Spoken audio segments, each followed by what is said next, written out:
Welcome, everyone, for another episode of Woke and Witty. Today, we are joined by my good friend and colleague, Dr. Andrew Drew McGee, and he is a developmental psychologist. We both met as SRCD policy fellows, and we were work twins, as we call each other, since we were both in the same placement office. Today, we're going to be talking about the paradox of heroes and moving beyond the single story. Akanksha, you want to take us away? Sure. When LaRen mentioned you, Drew, as a potential guest on the show, I was so excited about just just all that you will bring to the table today. I'm curious if you wanted to introduce yourself to the audience. Yeah, thank you for having me. I broadly kind of bill myself as an applied developmental psychologist. Most of my work focuses on early life adversity and intervention and prevention for families, whatever that means. I know that can be kind of a vague term, but I've done a lot of work connecting with the ways that we're supporting families and caregivers that have faced a lot of terrible things in their life. And thinking about early life adversity broadly, I tend to define it as traumatic events, poverty as an adversity, low income situations, families where they aren't getting what they need, abuse, neglect. A lot of families face a lot of stress and a lot of minority stress. Discrimination is also in the big bucket of early life adversity. And thinking about intervention and prevention work kind of broadly through that, like parenting interventions, policy reform, improving early childhood systems, home visiting, a lot of work in a lot of different arenas in that way. So it's kind of broad, but I tend to wear a lot of hats. That's so exciting and definitely important thinking about different parts of a system. It's not just the family, but it's also the policies. So I really appreciate your breadth there, and probably does require many hats. Yeah, and just along with that, thinking of all the different levers that we can use to help families and help caregivers that are helping families and kiddos. Yeah, absolutely. Thanks so much. So Drew, we like to start off by asking our guests what was their favorite scene from the Barbie movie. Yeah, definitely. Two scenes really struck me. And I realized something about myself as I was watching it again. I have a love for comedy that mines nihilism and existential dread for humor. So, and any narrative that really connects to like the existential dread of being and what it means to be human and how we make meaning out of being human. So for me, my two favorite scenes kind of bookend the film. Where one, it's the setup of everything's perfect in Barbie Land and like all that opening montage and the moment she's dancing and says, "I'll ever think about dying." Something about it is really funny to me and sets up the problem of the film really well. And I just think that's a really funny kind of tonal shift. And then bookending it is the scene at the very end when she's talking to the creator, quote unquote, using a big C for that in creator.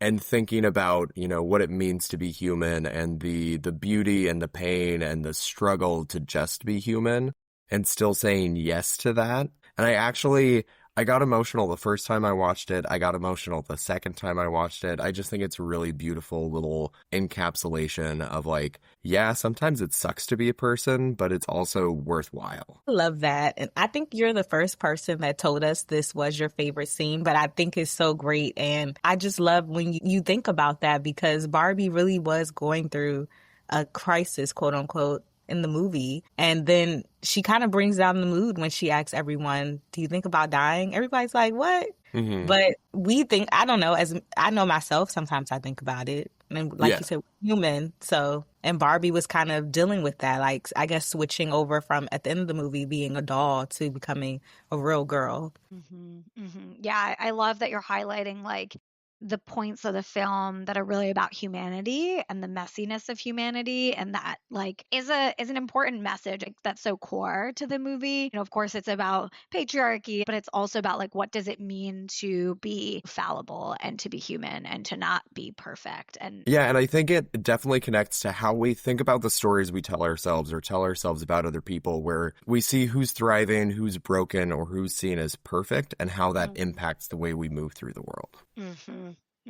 Yeah, that's so true. Today, we're talking about the paradox of heroes. So just to give our listeners a little bit of context, when we think about the paradox of heroes, we think about the psychological dynamic where a group of people are either framed as heroic, righteous, or perpetually endangered. And so any criticism of them becomes forbidden or evil and suspect in that way.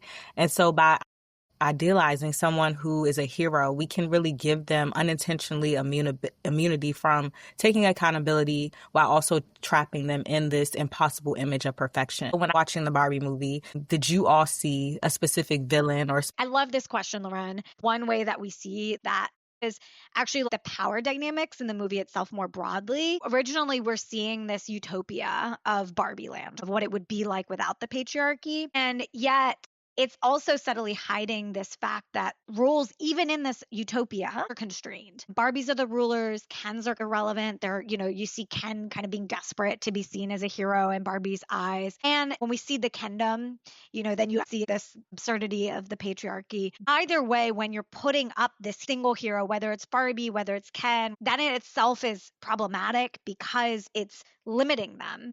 And the film flips where at the end, it's not about Barbie being this hero on the pedestal of a perfect person, but it's actually about her being messy and grappling with being human. And in some ways, it actually makes us question who's the hero and the villain. But in the reality, like the hero in itself is actually what is being challenged. Yeah, something that really struck me was thinking about TED Talk I love that's called The Danger of a Single Story by Chimamanda Ngozi Adichie, where they talk about the danger of a single story and the challenges of reinforcing one narrative and telling one story about a person or about a place over and over.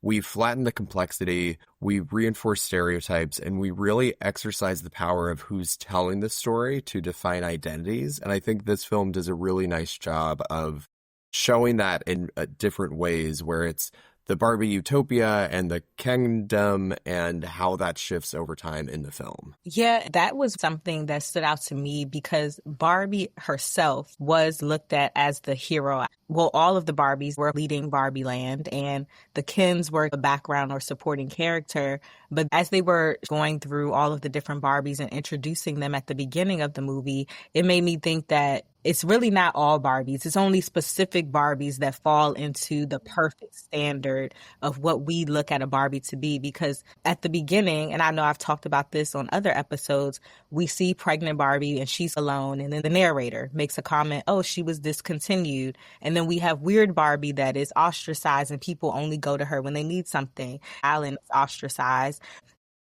Earring Magic Ken is mentioned, but it's also, again, we don't want to talk about that. So it makes me think that this idea of a hero, you still have to fit into this specific box to really a hero. Yeah. It comes into paradox. The more we're elevating this idea of perfection, that gives us less space to be honest when there are critiques and overlooking where are we actually failing when we're saying there's one way to do something or a single story to protect that narrative of what is the right way. Yeah, you bring up a good point with Alan where he's singular. They say in the beginning there's just one of him. And he doesn't fit into Barbie Land's binary of Barbie or Ken, and he doesn't fit into the patriarchy when it finally takes over for the Kens. It makes me think of the way our system also thinks about who is in power and who's oppressed and how we think about those things, where I personally identify as gender male gay man who also is white, and how the system is set up for some of those identities but not others. And then it's, for me, where am I using that voice to support those that are forgotten or left behind by the system or oppressed by the system, and what parts of the system are set up for, a cisgender, heteronormative appearing white man to succeed, where I might want to use that power for others, but the system has a difficult time kind of handling that. Yeah, I really appreciate you naming that. There's ways that all of us might have places of privilege and to speak out for those that are not even in the room. I feel similarly as a South Asian woman, I have a lot of power and privilege in the US. And so Can I leverage the place of power to speak up? Yeah, totally agree. And in developmental science, we think about the person context match or mismatch. Life, often it's when we're thinking about structures and people trying to exist in structures that were not necessarily designed for them, that amplifies single aspects of individuals, or people like Alan, they don't fit into the clean binary of Barbie and Ken. They get overlooked, but they're still caught in the system. He's still there witnessing all these things, and no one quite knows what to do with him. And for me, it represents the people that systems often overlook, or the allies that are trying to do something, but maybe don't have the power to be involved directly. Yeah. There are ways that maybe Alan could have showed up as an ally to Barbie's endeavor. Yeah, I totally agree, Akanksha. It makes me think of another thing from psychology called the bystander effect, where individuals fail to act in the presence of others because of diffused responsibility. Someone else will step in, someone else will step in to do this. And he kind of represents that inertia in a way, and he also has the possibilities to step in. Like, we all as bystanders, we all as allies, when we're witnessing oppression or witnessing something not right in the system, we do have that power to step in, but we maybe don't always feel empowered to do that. That actually is a perfect segue into how do we see this show up in other kind of media or even in our sociopolitical climate?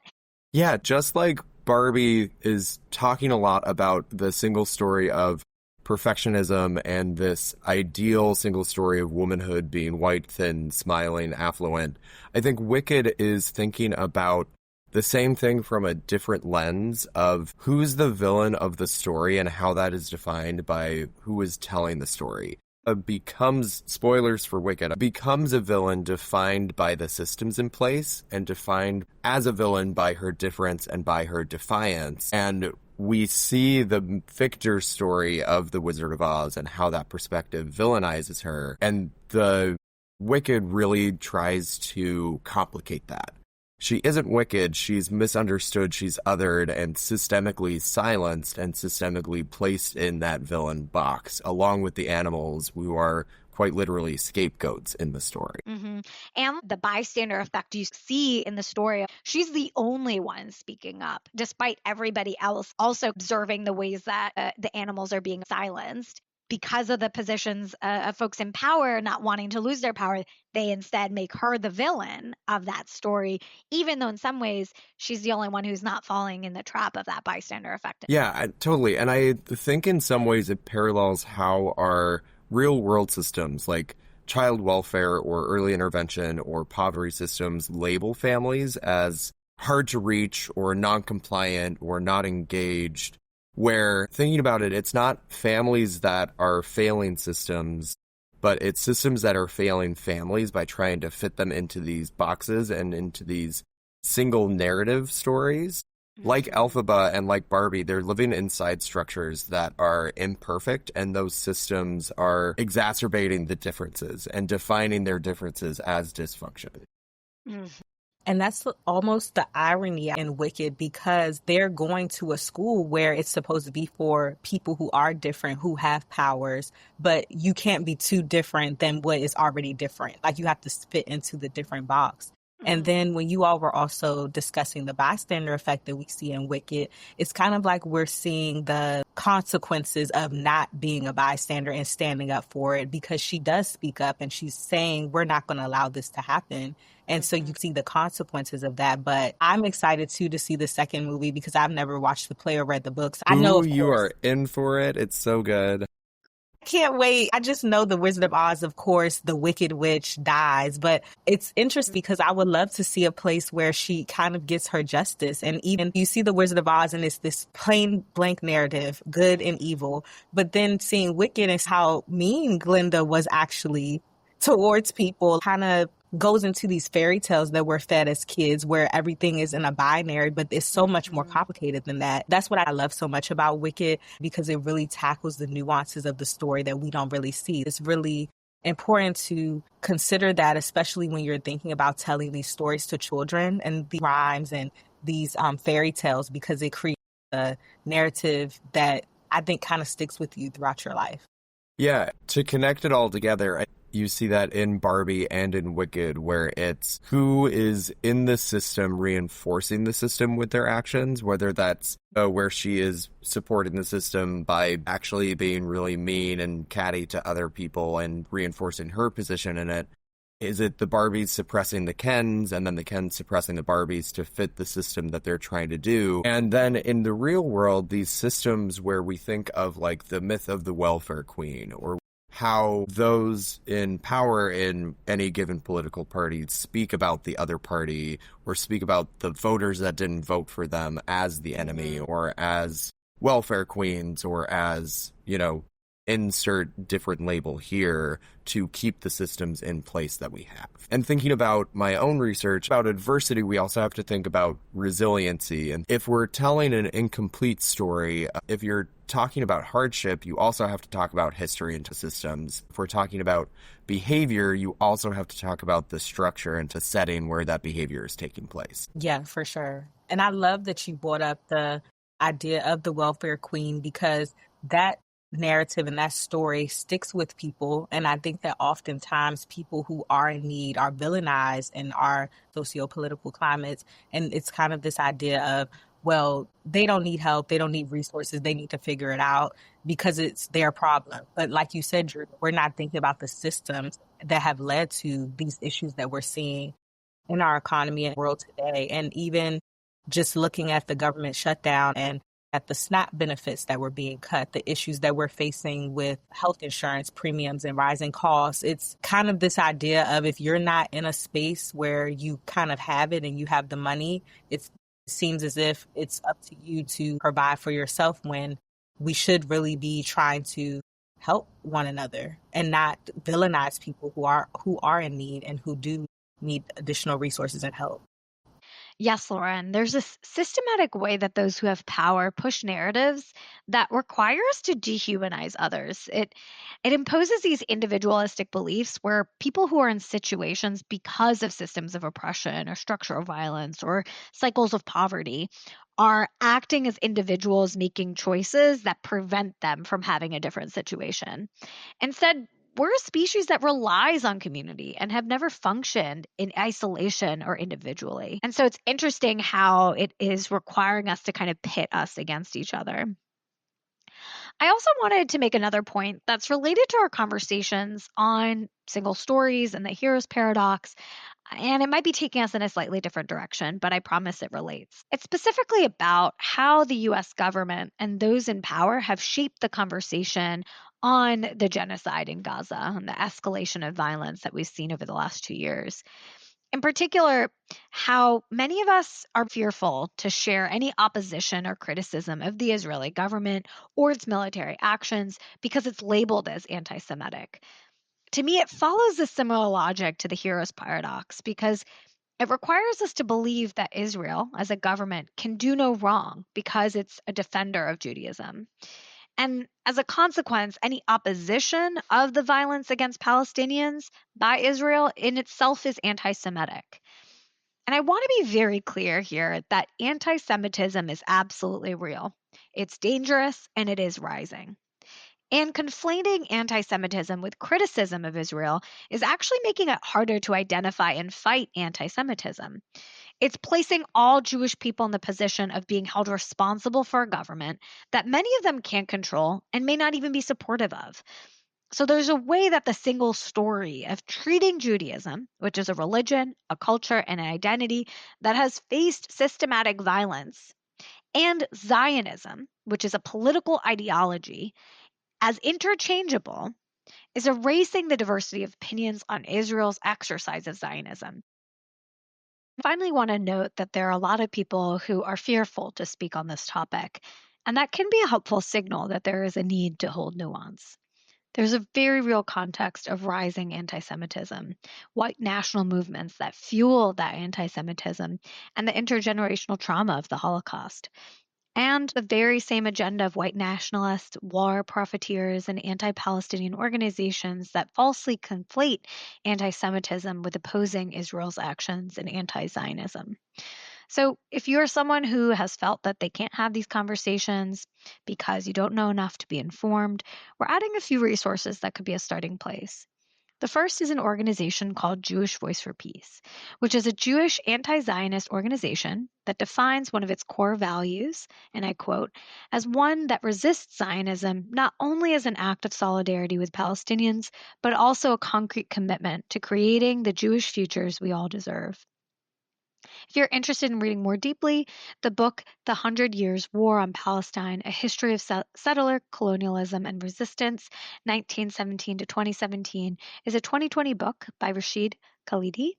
And finally, a 2024 documentary titled No Other Land, made by a Palestinian-Israeli collective, is one to watch. All of these will be included in the show notes. I know as we consume media, I invite us all to think about how we may be programmed to pit these two communities against each other, an agenda to divide and conquer. And instead, just as you said, LaRen, this can compel us to forget about our common humanity. So instead, can we engage in compassionately listening to many different perspectives?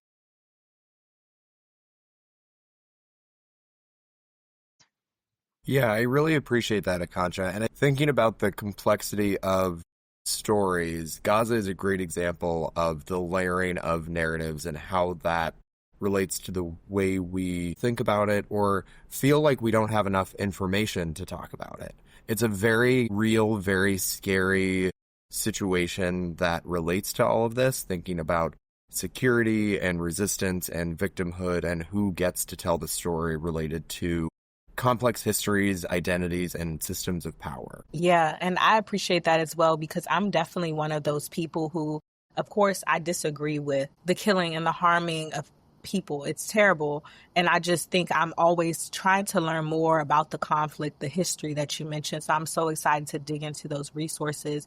And I also appreciate you mentioning that we can't fight anti-Semitism if we're pitting the communities against each other. And I think that that's such an important thing to remember when we think about this and I think about this conflict, because I never even thought about it that way, but it makes so much sense. And it's just important that we continue to educate ourselves so we can know how to fight these fights that we're really facing and that we're up against. Yeah. It really comes back to how do we consume media with an attunement to the power dynamics. Yeah, and it connects to a lot of other things we could talk about in the real world and in Barbie and how we talk about the individuals within systems and, you know, the stories of the absent fathers who aren't showing up for the systems where that may not necessarily be true. The welfare queens, like you mentioned, LaRen, and those who are getting SNAP benefits just being lazy, where to get SNAP benefits, there are requirements for work that a lot of people don't know about and requirements to even be involved in those things. One I really appreciate that you're mentioning, Drew, that I think is getting a little, like, it gets lost. It hinges on the premise that there isn't inequities. Like, we're all at an even playing field. And I think we see this also with, like, the post-feminist marketing that we talked about this in the last episode, where there's a way in which a lot of what we're contending with today is the story of, are there inequities or are there not inequities? And when we place this individualism belief of it's the individuals and their behaviors that are lending to these disparities, it's erasing that actually that's part of a larger system in which oppression exists. And so if we are coming from a stance where we're saying, no, oppression isn't real, right? Systemic racism isn't real, or the patriarchy doesn't exist, we're already coming from a place where we set ourselves up to create this individualism emphasis, when in reality, all these things are so deeply intertwined. The US has been in existence for less time without slavery than it has been with slavery. And I think we forget that. And we're saying, oh, we're post-racial era. That's setting us up for erasing the reality of what are the systems actually in play. Nobody wants to rely on welfare. That's the situation in which people are forced because of the lack of resources and access to social mobility or all the other things. Yeah, I really appreciate what you're saying, Akanksha, and it makes me think of the way we use data or don't use data within these things. I'm obviously a huge nerd. I love talking about these things, but it makes me think about what pieces of the narratives get into play in these conversations and what don't, where there's a lot of research out there that those on welfare and those in these systems are using that to maintain basic needs. There was a recent study on unconditional cash transfers for families that were experiencing low income, where they actually were able to track, based on the cards that they gave them, what families used the funds for. And the overwhelming majority of the funds were used for basic food, diapers, basic care, basic needs for the kiddos, things directly going to the kiddos. And they have that raw data, which directly flies in the face of, welfare queens, where they're just using it to, get a nice 50-inch screen TV in their home, where that's not the reality, but those things get washed out, and who is able to tell the stories and who's in power to tell those stories. Yeah, that reminds me of this other study that very similarly was done by Raj Chetty, where they were looking at a government-assisted rent. And what his work found was that oftentimes what was happening is the people who were applying for housing were getting denied over and over again. And so the intervention was actually not helping the issue because they were still in the same predicament. Instead, they did an intervention at the side of the landlord, where they actually talked to them, gave them information on this particular subsidy to reduce the stigma inherent in our system. And that in itself increased the effective use, where families were actually able to get the resources. So that's where often our interventions need to be thinking about the top-down barriers to enter, as one of the ways in which social mobility is actually being limited. Yeah, and thinking about social mobility and prevention efforts, a lot of studies are starting to move towards the difference of what works for whom in what context, and thinking about how systemic barriers, even among really low income families, systemic barriers exist, where some families that have a car and have transportation are able to get resources more easily than those that don't. But those narratives are often missed when we flatten it out to just families experiencing low income, where there are gradients within that, and we need to think about the systemic supports even at that level and that top-down process that you're talking about, Akanksha. That's why I love that both of you all mentioned studies, because data is so important. Like, everything that you all mentioned are things that we are able to see how these programs are serving families and the importance of it. But right now, which worries me, and I'm sure worries everybody, is that we're in a time where data, research, and science isn't even being valued. And it's so important. And then that top-down approach, Akanksha, that you mentioned, reminds me so much of the importance of community-based research and bringing people to the table that are being impacted by these programs and letting them have a voice so that we understand the best ways to really serve them. And that ties all the way back to, like, Drew and I's work in the fellowship with policy making and the importance of having people's voices heard and in these policies rather than just the politicians, because lived experience is the best way to know what's going to work and what's not. Absolutely. Yeah, and I love that you bring that up, LaRen, and it makes me think of a movement within the field right now of doing a lot of community-based interventions and a lot of expert-engaged work, where those with lived experience or people that have been through an intervention will then help out with the intervention and think through, how can we get other people more engaged, and how can we make this intervention or this program more responsive to community needs. Connecting it back to Barbie, it makes me think about how they have this sort of idealized system, and even this utopia has rules and exclusions. And then even in the end, it's a process, and they're talking about, okay, well, we don't want things to be exactly the same way. And the Kens ask for a voice in the system, and they say, oh, can we get a seat on the Supreme Court? And they say, well, maybe one of the lower courts. Kind of showing that, okay, this is still a work in progress, and even though they're recognizing it, they still have work to do, and they still have to figure out how to use other voices or elevate other voices. And it makes me think of, to get really cheesy, one of my favorite quotes that is something that my family often kind of instilled in me is, we are showing up with a lot of privilege as a better off white family in a dominant white society where a lot of these systems are built up for us. But to quote Martin Luther King Jr., which is kind of a weird thing, but it's a quote I think about a lot, life's most persistent question is, what are we doing for others? What am I doing with my privilege and with what I have to help other people and help other people that might not have as much? And how are we elevating their voices? I just love that so much. It's not cheesy at all. It's very simple, and it's something that we need to remember every day in everything that we're doing. How are we helping other people? And like you said, Akanksha, using the privileges that we have, because we all have them, whether it's education, finances, skin color, whatever it is, we all have a certain privilege that we can use to uplift and help somebody else. No, I think it really highlights like our collective humanity in all of this. We're in this together. And my grad mentor used to say, all ships rise together. I think we're forced into this sense of scarcity mindset. We have to fight. You have to pick yourself up with the bootstraps. This is like individualistic, competitive. How can we uplift others? Because when we're all uplifted, we all benefit. When Kens are brought in, when we're not just sticking to this one way of being and knowing, that benefits all of us, right? It harmed to be in this utopia. It harmed the Barbies too. Yeah, and I think the systemic othering that we sometimes face in society, whether it's in, like Akanksha, you brought up the situation with Gaza and decoupling Judaism from Zionism and how some people are viewed as being anti-Semitic if they're not in lockstep with supporting Israel's actions.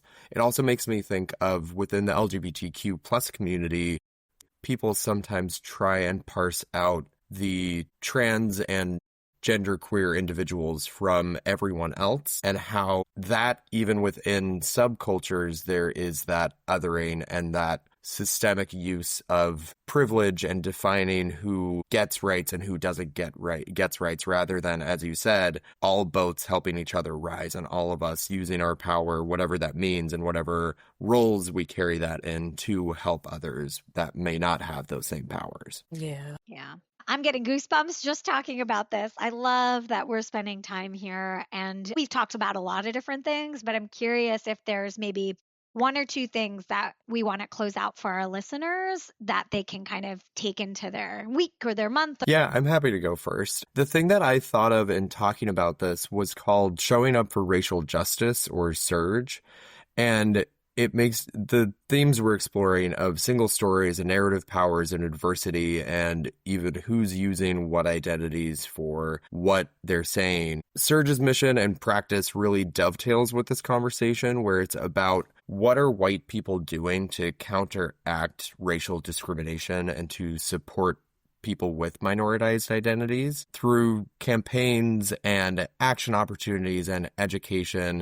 They're trying to move forward anti-racism and reject racism and complicity within structures. So that would be my recommendation of an action step to look into Surge, look into the actions they're doing. I've done some anti-racist trainings with them. I think it's a really good resource for people. Love that. Yeah, I love that too. I think I have kind of like a little bit of two things. I would say first, I'm going to charge everyone to join me in reading more about what is going on between Israel and Palestine and exploring the resources that Akanksha shared with us. And then my second one would be for throughout your week, your month, the rest of the year, identify maybe one way that you're privileged and how you can kind of use that to help others. And it can be something super small or it could be big, whatever you want. But that's what I'm thinking about today. I love that. Yeah, just maybe pulling from what you were saying, even just an observation or an invitation for folks to take a minute to identify, like, where are there sites of privilege? What parts of my identity? Who am I? What spaces am I allowed to occupy that I'm not seeing other people occupy? Can be like just a small exercise. Sometimes what I'll do is whatever space I'm in, whether it's a classroom, whether it's a restaurant, whether it's a movie theater, whatever it is, who else is in that room? Who's missing? Just observing where you are and who are you seeing? Who's speaking up more than others? Yeah, and can I throw out a few other recommendations? Yes, I'm a please. huge book geek as well, so a few books that I've thought of along our conversation. One, while I love Wicked the musical and Wicked the movie, I think Wicked the book is so freaking good. It's so complicated and gets into a lot more detail, these nuances that we've been talking about. So reading Wicked the book, but also our conversation made me think of two different books related to these and how they might be visible or invisible. How to Hide an Empire is by Daniel Immerwahr, and it's all about what actual territories the U.S. has and how, even though we're quote unquote not an empire, he makes the argument that we still have all these territories and all these things outside of the U.S. that we very rarely think about, but that kind of fit that mold and how the U.S. has shaped the narrative around that. Another book I've been thinking about that I've actually brought up when teaching about systemic inequalities and about who gets services and whatnot is The Color of Law by Richard Rothstein. And it's all about redlining and housing policy and how decades of that has shaped the inequalities that we're seeing now.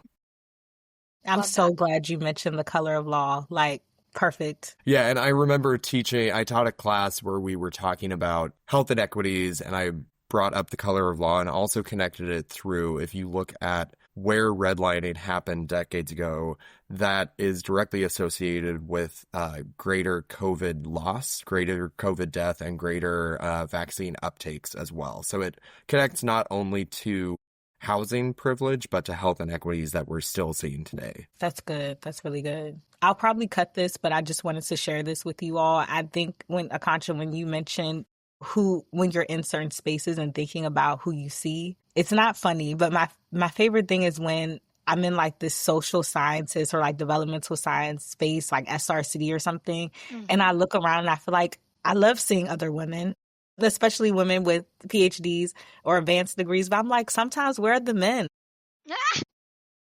Even like our fellowship, Drew, I'm like, why is it just Drew? And like second year was like, it's not funny, but I'm like, where are the men? And then, you go to a conference and you see more of them, but it's majority women and it's great. Well, thank you so much for this amazing. Thank you, Drew, for joining us and our listeners for joining in this week. Bye, Barbie. Bye, Barbie. Bye, Barbie.